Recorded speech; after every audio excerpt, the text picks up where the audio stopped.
fadhigii ugu horreeyay noo suura galay madaxweynaha la yeelanay qodobada ugu weynaana wuxuu ahaa bal waxa uu yahay programka aan dejinaynaa 60 bilood 9 bilood inaanu dalka iyo dawladda iyo madaxweynaha dhammaantood isla qaadanno inuu yahay kuwa ugu habboon lagu suura gelinayo himilooyinka dhaqaalaha kobcintiisa iyo kordhintiisa waxyaabaha ugu badan aan ka hadlaynay waxay programma walba soconayay inaan ka tala bixino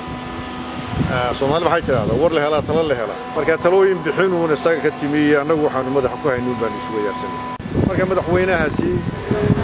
aan aad ugu mahad uga celinayno ayuu wuxuu nala qaatay waxyaabaha hadda food saaran oo arrimaha kan deynka Soomaaliya si looga cadfiyahay waxyaabahan hadda aad iyo aad adduunka maalin bashaabad la saarayo Soomaaliya musuqmaasuq ku baahay waxyaabaha noocaas bal sidii wax looga qaban lahaa wada gudidan inay ahmiyad u leedahay waxa muujinaya 60 sano inaga qaadatay gudi noocaana la sameeyo oo la yiraahdo ka tala bixiya dhaqaalaha qaranka ma aha mid gobol ma aha mid dawlad federaal waxa weey qarankan wuxuu ku horumar ku tiigsan karaa xagga dhaqaalaha asbaabta aan aad ugu diyaarnahay inaan wixii awoodanaga ku jira ka qabanana waxa weeye marka ugu horeysa fiiriya dalalka hore u maray ee kuntanka sanaad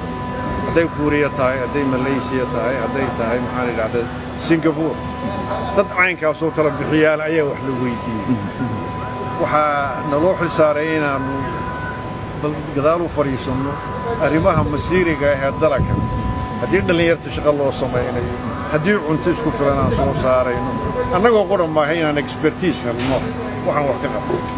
hawshan diyaarka u nahayna waa taas weeye